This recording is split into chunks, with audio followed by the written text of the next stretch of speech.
안녕하세요. 우즈라이크입니다. 네, 어느새 12월 중순이네요. 저희 이 에피소드 올라갈 때쯤이면은 확실히 중순도 아마 넘어갈 때쯤인 것 같은데요. 제가 12월이 접어들면서 매번 말씀드리고 있는 것 같지만 저희 2020년 지금 한 해가 슬슬 저물어가고 있는데 저희가 오늘은 오랜만에 정말 오랜만에 게스트를 모셨어요. 우즈라이크 이 팟캐스트 첫 시즌 첫 시즌 아마 첫 화부터 들으셨던 분들은 아마 기억을 하고 계실 듯한데 지금 듣고 계신 분들 중에 또 계실지도 모르겠네요. 정말 오랜만에 모신 병광성님입니다. 저희 듣고 계신 분들 랜선으로 짝짝짝 한번 해주시고요. 오랜만이시네요. 네, 안녕하세요. 병광성이라는 AKA 병광성이라고 활동을 했었던 팟캐스트 원년 멤버죠, 사실. 네, 초청을 받아서 이렇게 2020년에 12월 달 해가 저무는데 초청을 받아서 오게 되었습니다. 아마 어떤 얘기를 하게 될지는 차차 한번 얘기를 해보도록 하시죠. 네. 알겠습니다. 정말 저도 오랜만이거든요, 지금 개인적으로. 그래서 같이 녹음을 하니까 또 반갑고 그러는데 오늘은 저희 조금 이제 간단한 뉴스 2가지 정도 소개를 해드리려고 합니다. 그래서 우선 제가 먼저 준비해온 뉴스부터 말씀을 좀 드릴게요. 아마 이 에피소드가 지금 올라가는 시점은 12월 19일 정도가 될 거예요. 근데 이제 아마 지금 뉴스 쪽에서 많이 보셨겠지만 지금 동짓날, 이제 다음 주 월요일이죠. 다음 주 월요일 날 동짓날 저녁에 목성이랑 토성이 397년 만에 최대 접근한다는 그런 뉴스를 가지고 왔습니다. 이미 보신 분들도 좀 많으시겠지만 제가 다시 한번 소개를 좀 드리고 넘어갈게요. 아마 그 당일까지도 계속 뉴스에 좀 오르내리지 않을까 그렇게 싶은데요. 절기상 동지인 12월 1일 날 저녁에 이제 접근을 하게 되는데 또 생각해 보면은 동지가 이제 밤이 제일 긴 날이잖아요. 1년 중에서. 이게 반대로 생각해보면 지난 하지 때가 이제 6월 21일이었는데요. 그때는 이제 또 태양이랑 달이 부분일식이 있었는데 동지에도 이제 이런 이벤트가 좀 발생을 하게 됐네요. 그러면은 이번 목성이랑 토성이 만나는 게 어떤 의미를 가지는지 그런 부분에 대해서 간단하게 좀 얘기를 해보도록 하겠습니다.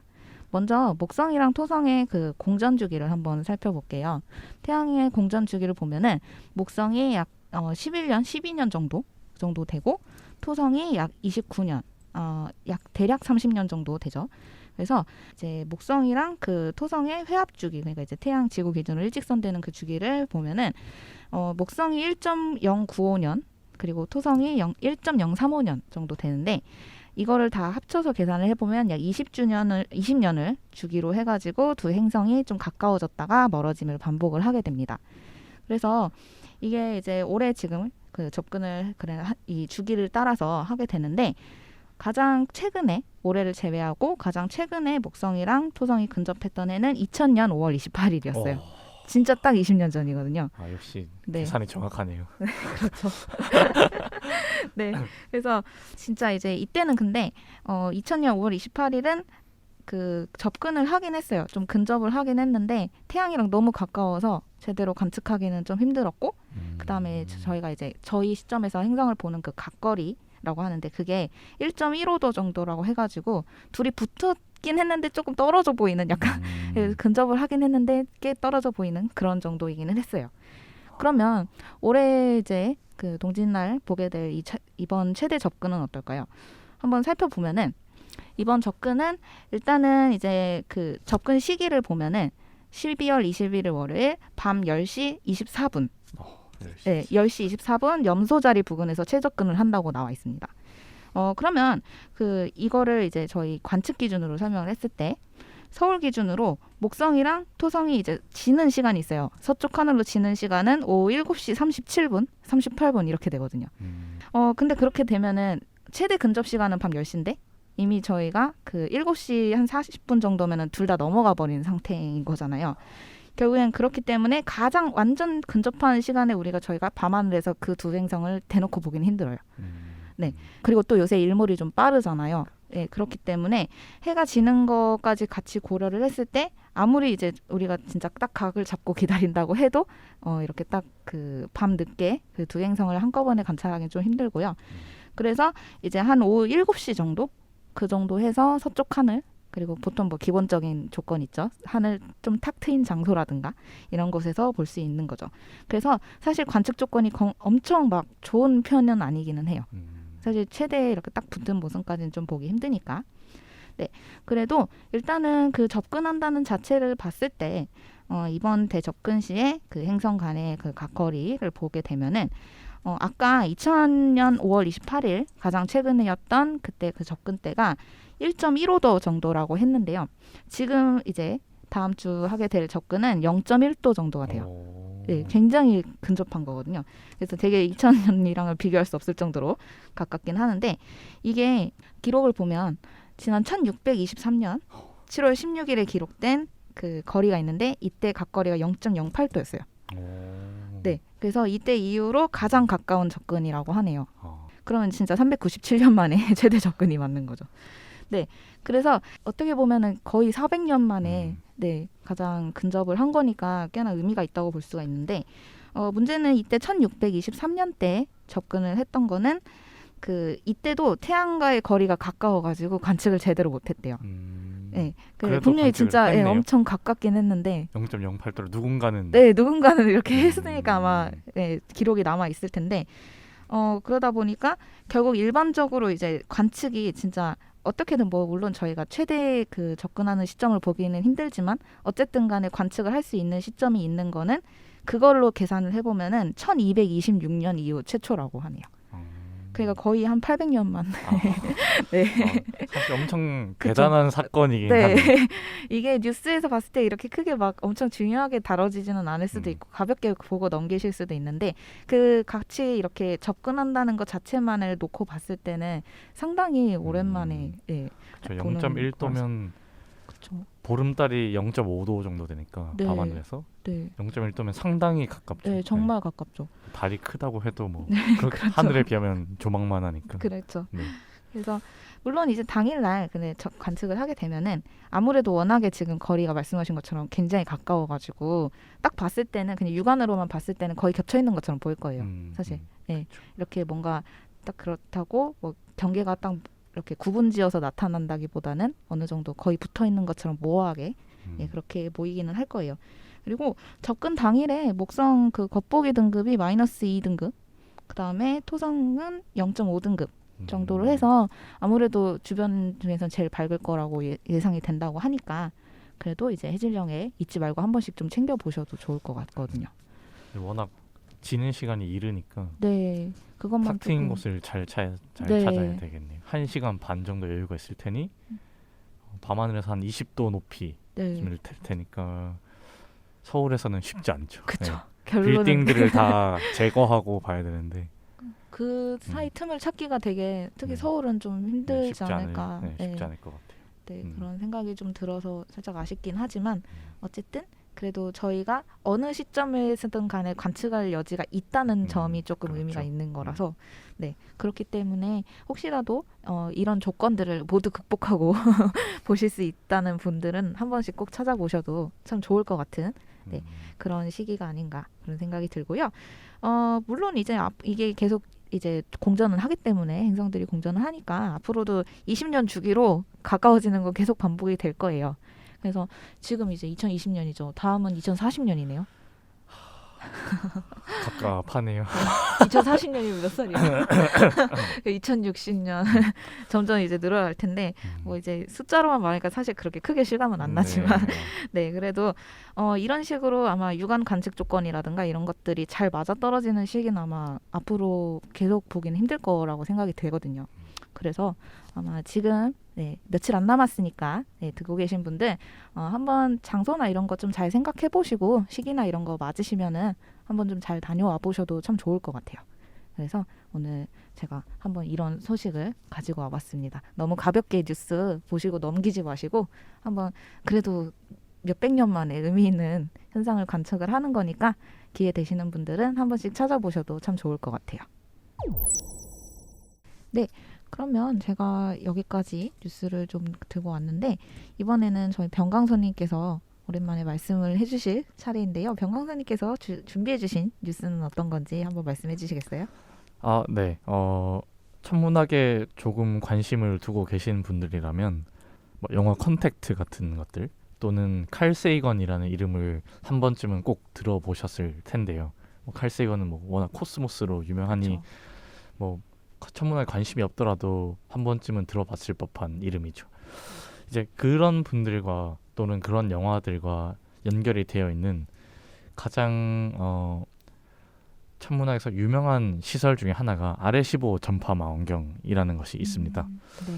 아레시보 전파 망원경은 이제 말 그대로 전파 망원경인데 땅 속에 이렇게 고정되어 있는, 우리가 어떤 접시 형태의 막 좌우로 움직이는 그런 형태의 망원경은 아니고 땅 속에 고정된 매우 큰 망원경인데, 이 망원경이 이제 최근에 별세를 하셔서 나이가 좀 별세라는 되시거든요. 표현을 별세를 쓰는군요. 하셔서 조금 얘기를 해볼까 합니다. 아레시보 망원경은 뭐 어디에 있는지 보면 일단 중남미 쪽의 푸에르토리코라는 나라에 현재 건립되어 있고, 이제 그 지역의 어디 산속 중간쯤에 땅을 좀 깊게 파서 구경이라, 지름이 약 300m, 네.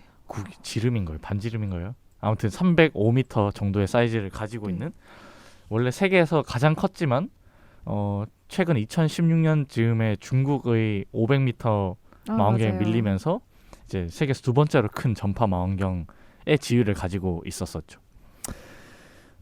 이 망원경은 제가 왜 별세를 했냐라고 말씀을 드렸냐면, 나이가 좀 되십니다. 1963년에 이제 만들어졌기 때문에 뭐 보통 대학원생들의 아버지들의 나이 정도 되죠. 63년생 정도면.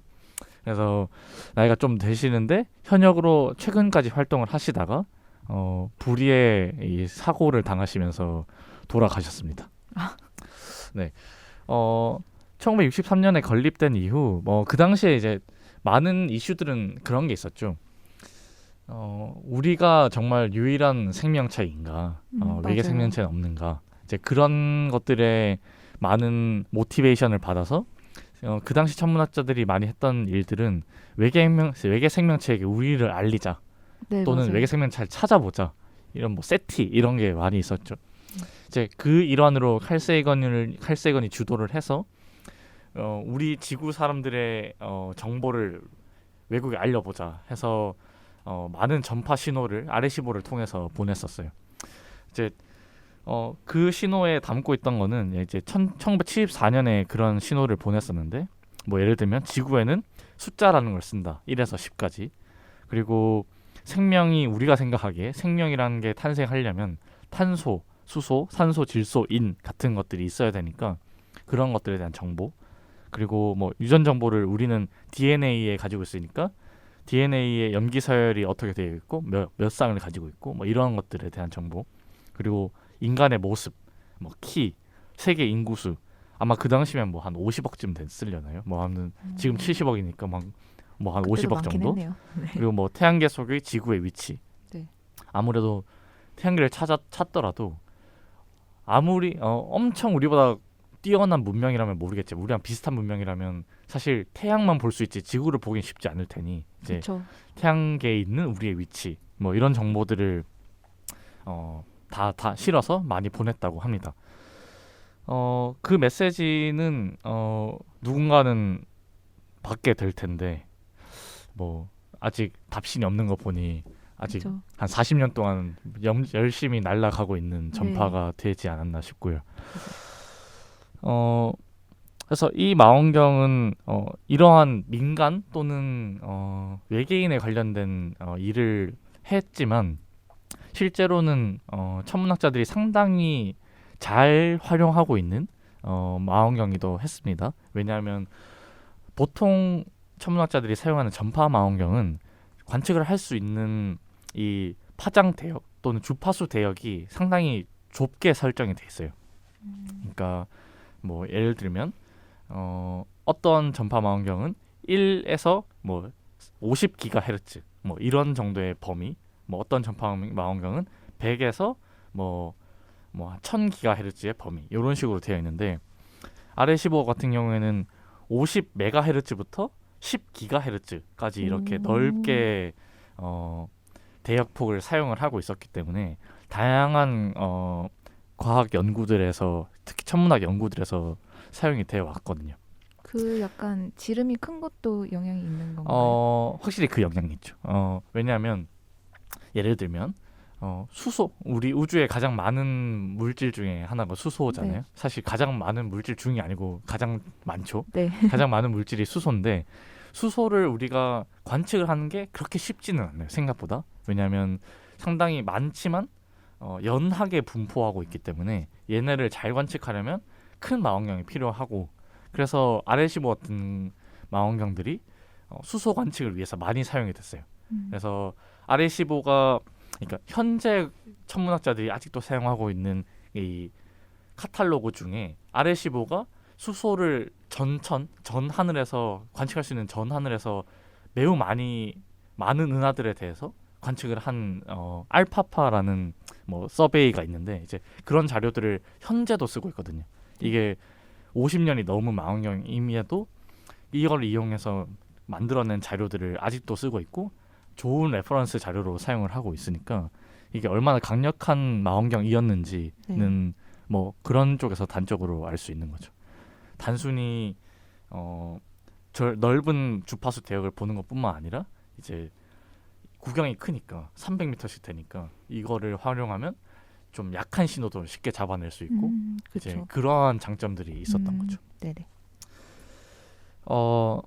이렇게 열심히 천문학자들의 이제 눈과 귀가 되었던 RL15는 올해 급작스럽게 다양한 사고를 겪었는데 네. 이제 제가 아는 바에 의하면 2020년 8월달에 뭐 케이블이었나요? 뭐 크레인이 하나가 이제 끊어지면서 그 부분 파손이 됐어요. 그 당시에 부분 파손은. 그래서 이거 고칠 수 있다. 우리 네. 이거 계속 써야 되니까 고치자. 하지만 그 요즘 상황이 이제 코로나나 네. 이런 게 있으니까 수리 같은 게 좀 늦어지고 그리고 약간 이제 지연도 과학에 그렇겠죠. 들어가는 돈 자체들이 이제 활발하게 예산 집행이 잘 안 되다 보니 그렇죠. 수리 같은 게 늦어지고 이제 차에 이렇게 밀리다가 2020년 11월에 갑자기 또 다른 케이블을 하나 이제 얘를 지탱하는 이 크레인 같은 게 이제 3개가 있는데 그중 하나가 또 파손되면서 그 이 RL15 망원경의 이 접시 부분을 때려버린 거죠. 헐. 그래서 거의 일종의 그런 거. 우리 사람 같으면 얼굴에 누가 이렇게 칼침 놓고 간 것처럼 이렇게 그여버린 게 된 거예요. 내가 만약 연예인이었으면 내가 얼굴에 칼침이 생겼다? 그러면 이제 다시 그쵸. 활동하기 연예인 쉽지 생명 않죠. 끝나죠. 사람이야 성형을 좀 이렇게 좀 하면 네. 되지만 이게 비싼 망원경이고 이제 수리가 원활하게 되게 어려운 좀 옛날 망원경이기 때문에 그쵸. 이제 그런 두 번째 사건을 겪고 난 후에 결정을 내린 바 이제 RL15는 떠나셔야겠습니다가 된 겁니다. 그래서 12월 아마 1일자로 RL15를 그만 운영하기로 한 것 같고 이게 어떻게 차후에 유지가 될 수 있을지 모르겠어요. 이게 워낙 규모가 큰 시설이니까 그쵸. 한 번에 철거할 수도 없을 네, 거고. 철거도 어렵고 유지를 하려면 사실 또 수리를 해야 될 텐데 그쵸. 그게 그러면 수리를 하면 연구에 쓰면 되지 라고 또 말이 나올 테니 그렇다고 그대로 두자니 계속 부셔지는 과정에 있을 것 같아서 이게 향후에 어떤 방식으로 유지가 될지 또는 이게 그래도 엄청 기념비적인 시설이니까 그쵸. 그게 천문학계에서도 그렇고 네. 그 프레토리코 자체에서도 그 시설을 엄청 신경 써서 관리했던 걸로 알고 그렇겠죠. 있어가지고. 이게 워낙 유명한 네. 시설이고 아마 관광객들도 꽤 있었을 그쵸. 거고 그러면 그 사람들은 이제 그런 게 관광 수입이 됐을 텐데 도대체 이거를 어떻게 어떤 방식으로 역사에 남길지 아마 많은 논의가 진행돼야 하지 않을까 그쵸. 워낙에 예상이 됩니다. 얽혀 있는 게 많을 거고. 네, 뭐 미국 본토에 있는 것도 아니고 뭐 이제 그렇다고 돈은 뭐 미국 쪽에서 나왔지만 네. 이제 또 관리 주체는 아마 푸에르토리코에 좀 있을 거고 하니까 아마 많은 이야기들이 오갈 것 같고 그래서 이제 천문학계에서는 이 RA15 망원경이 단순히 멈춘 것에 대해서보다도 그것을 활용해서 박사학위를 쓰셨던 분들, 아, 석사학위를 쓰셨던 분들이 엄청 많아요. 그쵸. 아까 말씀드렸듯이 예, 데이터를 네, 쓰고 데이터가 엄청 많이 하니까. 나오니까. 그래서 최근에 제가 어떤 이제 세미나를 하나 들었는데 거기에 이제 한국 분의 세미나이셨는데 그분이 하셨던 말이 본인 박사학위의 모든 데이터가 RA15에서 나왔는데 이게 RA15가 이제 멈춘다고 얘기를 헐. 듣고 나서 정말 눈물이 실제로 네. 났다고. 나라 잃은 느낌. 그렇죠. 약간 일종의 어떻게 보면 스승님 이런 거죠. 그쵸. 그런 느낌을 받았다고 얘기를 하더라고요. 아, 그래서 진짜 그렇겠네요. 네, 그만큼 이제 많은 천문학자들에게 모티베이션과 좋은 결과들을 가져다 주었던 RA15 망원경이 운영을 멈추게 되어 안타까운 마음을 금할 수 없습니다. 네. 그렇네요. 뭔가 새삼 묵념이라도 하고 넘어가야 될 것 같은 그런 네, 그러면 느낌인데. 일동 묵념? 네. 네. 제가 준비한 뉴스는 여기까지인데 뭐 RA15 관련된 영화들도 몇 가지가 있어요. 뭐 컨택트도 있고 그 뭐 제가 영화 제목은 기억 안 나는데 어떤 무슨 외계 생명체 관련 SF 중에 한두 편이 또 더 있거든요. 그래서 뭐 그런 영화들을 한번 찾아보시면 아 얘가 그 당시엔 이렇게 생겼구나. 지금은 좀 이곳저곳 맞은 상태지만 그래서 그것들을 보면 좀 추억을 한번 되짚어 볼 수 있지 않을까 생각합니다. 네. RA15 같은 경우는 모르겠어요. 뭐 이제 저는 워낙에 오래전 일이긴 하지만 교과서에서도 자주 봤었고 전파 그렇죠. 망원경 하면은 예시 사진으로 꼭 나왔거든요. 그렇죠. 무조건 나왔죠. 네, 무조건 나왔었는데 앞으로 물론 이제 전파 망원경을 교과서에서 안 다루진 않겠지만 RA15가 이제 없어질 거라는 생각을 하니까 네. 뭔가 또 제 마음도 괜히 기분이 좀 묘해지고 그러네요. 그렇죠. 네. 뭔가 아마 지금 최대 망원경의 자리도 뺏겼기 때문에 그쵸. 아마 교과서에서도 빠졌을 확률이 큰데 그래도 저희가 배울 때는 네. 그랬기 때문에 네. 네. 추억팔이 하면 다 그렇게 되는 거 아니겠습니까? 네, 뭐 저희 마음속에 살아 있는 거죠. 네. 네. 제가 준비한 뉴스는 여기까지입니다. 아, 네, 감사합니다. 아, 정말 오랜만에 말씀드리니까 괜히 네, 반갑기도 하고 또 소식은 근데 또 갑자기 네, 우울해지고 그러네요. 그렇죠. 네. 아, 저희가 준비한 이제 코너는 여기까지 하고 네, 좀 마무리를 드리려고 하는데요. 오늘 어떠셨어요? 저 오랜만이라 조금 기분 새롭지 않으셨나요? 네, 뭔가 옛날 기억도 좀 나고 옛날 기억이라면서 너무 오래된 기억 아닌가요? 한 4년 네, 벌써 정도 된 것 같은데 뭐랄까 제가 아는 거를 또는 현업에 있는 사람으로서 늘 전달을 하고 싶은 마음은 있지만 이게 기회가 보통은 잘 없기 때문에 그렇죠. 뭐 이런 자리에 다시 오게 되어 즐겁게 생각하고 있습니다. 네. 네, 아 저도 간만에 또 네, 병광스님 뵙고 또 같이 얘기 나눌 수 있어서 좋았던 것 같고요. 이제 제가 슬슬 좀 마무리 멘트를 드리려고 하는데 지금 저희가 이제 앞으로 이제 2020년도 한 주, 두 주 정도밖에 안 남았어요. 그렇죠. 그래서 정말 2021년이 코앞으로 다가오고 있는데 저희가 이제 올해 8월에 네, 팟캐스트 뉴 시즌을 시작을 하면서 1화부터 제가 프롤로그 하고 나서 1화부터 조금 약간의 관심을 좀 끌고 싶어서 막 코로나 얘기를 하고 막 그랬는데 1화 때부터 물론 이제 그 코로나가 아니고 천문학에서의 코로나를 얘기를 하긴 네. 했지만 그런데도 지금까지도 이렇게 기승을 부리고 있을 줄은 사실 그때만 해도 예상을 못했거든요. 그래서 그리고 게다가 사실 이제 들으시는 분들은 19일에 이제 이 에피소드를 들으시겠지만 저희가 녹음을 진행하고 있는 오늘은 올해 처음으로 확진자 수가 1000명대가 나온 네, 날이에요. 자릿수가 바뀌어 버렸네요. 네, 자릿수가 저는 솔직히 세 자릿수도 아직도 믿기지가 않는데 네 자릿수로 네, 바뀌어버린 날이에요. 그래서 저희도 물론 최소한의 녹음을 진행을 하고 있지만 시국이 여전히 좀 불안한 상태인데 이 듣고 계신 분들 어디서 들으실지는 모르겠지만 어디에서나 스스로 좀 방역도 철저히 잘 하시고 또 늘 조심하는 그런 방법밖에 없는 것 같아서 항상 조심하시고 또 이제 이 팟캐스트 듣고 계신 분들이 어디서든 건강하시길 네, 바라고 있겠습니다. 네, 그러면은 저희는 오늘 여기까지 진행하도록 하고요.